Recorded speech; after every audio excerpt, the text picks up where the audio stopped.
Are men lazy communicators, or were a lot of us brought up and not taught how to communicate or express our feelings? Check out this next clip as they go into depth. My question is, what is doing too much and what is doing too little as far as communication if the male is doing everything physically but just not expressing it verbally? Well, that sounds like a love language thing. Sometimes you got to have an intimate conversation with somebody about their love language. Like, what is it that you actually need from that person instead of just communicating? When you get to a point where you say, hey, this works, but this doesn't work, but y'all got to have those conversations. Sometimes that's not in that man's bag. And sometimes it's not in your bag to love him the way he need to be loved. Some women need to hear it. Some women need it expressed.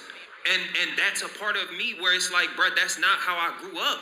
We were doers in my house. It was acts of service. I'm a show up for you physically, but when it comes to the verbal, that is a weakness of mine. What if all she wants, the woman that you're doing all these things for, all she wants is to say, I appreciate you. I'm proud of you. I seen you when you did that over there. So when it comes to words of affirmation, sometimes a man has to be taught how to tell a woman what he wants. Because a lot of men, just like you say all the time, Trip, we're not raised to talk.